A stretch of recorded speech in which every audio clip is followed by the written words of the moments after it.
Ahojte, dneska som si pre vás pripravila nejaké technické informácie, lebo stále mi chodia tie isté otázky. Asi som to moc dobre vysvetlila, že čo tu vlastne ponúkam. Tak vám to teda poviem. A som si to napísala, aby som na nič nezabudla. Takže poďme na to. Takže najčastejšia otázka je, o akú masáž ide, aký typ. Čiže nie je to žiadna športová masáž, ani nič také nejaké tlakové, silové. Ani to v podstate nie je masáž, ale neviem, jak lepšie to nazvať. Nič hodnejšie mi nenapadlo. Ak máte nápad, super, dajte. Ale tak ide o dotyk chrbta, tak to volám, že masáž. A je to vlastne iba škrapkanie. Jedná sa iba o chrbát, paže a hlavu. Vlastne ležíš dole bruchom. Čiže pak je to iba chrbát. A tá hlava, proste ruky, ak teda chceš, ak si s tým v pohode, hej, to sa dohodneme na mieste. Ale je to iba veľmi jemné škrapkanie vlastne nechtami, hej, jak ťa mamina škrapkala, keď si bol maličký. A aj tá masáž, čo je potom olejová, je taká veľmi jemná. Asi tak, keď proste ti frajerka povie, alebo partnerka, že Zlatko, chcela by si masáž? Tak ťa proste trošku poškrapká, potom ťa niečím nagebrí, trošku pomagá, hej, a je to celé také v takom domácom duchu, ale veľmi príjemné, láskavé a uvoľňujúce. OK? Takže dúfam, že vieme.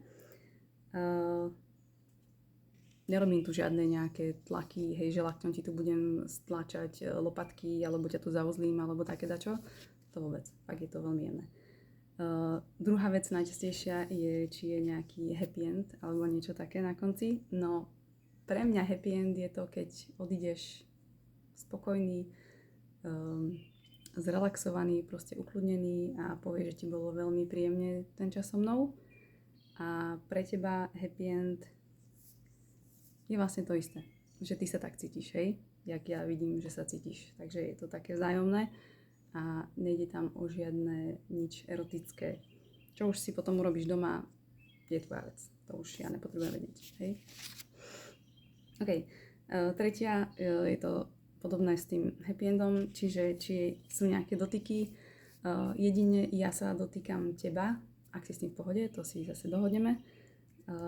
Čiže si vyzlečený iba do pol pása hore, ten vršok, ak si s tým v pohode, ale keďže robím aj ten olej, tak asi to by sa mi ťažko robilo cez tričko, takže potom je iba škrapkanie, ale vlastne dotyky sú teda iba ja sa dotýkam teba a ty mňa nie. Náš spoločný dotyk je jediný a jediná tvoja aktivita, čo voči mne vyvinieš, je na konci sa objmeme, hej, pri odchode. Čiže to sú tie dotyky. Potom na to nadväzuje aj nahota, čiže nerobím to ani hore bez, ani dole bez, ani nikde medzi tým bez. Proste nejsem ani v podprsenke, ani v ničom.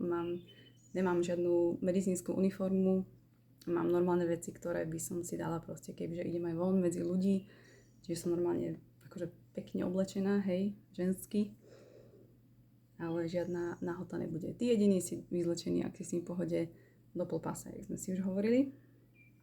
Dobre, ďalšia vec je prehováranie. Sú strašní borci, ktorí sa ma snažia prehovoriť, že však nejak sa dohodneme, ne, však môžem si trošku šáhnuť alebo niečo. No nie, nebudeme sa tu ošahávať jak nejakí tínedžeri na rande v kine. Čiže nemusíš sa ani snažiť, proste takto to je, ponúkam iba toto. Moja hranica je teda, jediný náš kontakt je, že sa fakt na konci objímeme, oblečený, hej, už v obchode.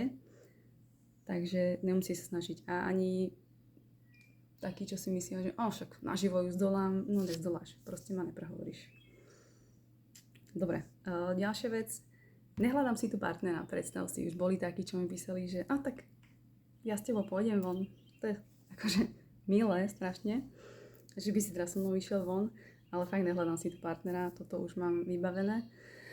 Čiže takýto, jak sa tomu hovorí, proste nemusíte mi písať iba ohľadom tohto, dobre? Nehľadám si tu fakt nikoho.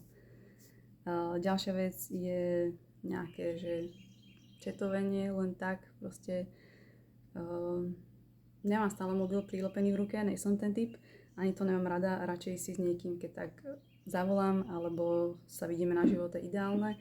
Čiže ak si typ, čo si chce len písať o ničom každý deň, ahoj, neviem čo. Nebaví ma toto, fakt. Nehľadám si tu ani žiadneho penfrienda, s ktorými si budeme dopisovať. Takže ani toto má mocné tento. No a posledná vec, že treba sa objednať. Ak chceš ku mne prísť, mám to na konkrétne hodiny, aby sa mi tu nestalo, že tu budem 2 naraz masírovať, hej, to by bolo asi od veci. Čiže mám dole v linku, aj v profile, aj všade, kde sa dá, mám proste rezervačný systém. Čiže sa objednaj, ak chceš prísť a splňaš všetky tieto podmienky, alebo si s tým proste v pohode, že nebudeš s týmto ničím mať problém, alebo žiadať viacej.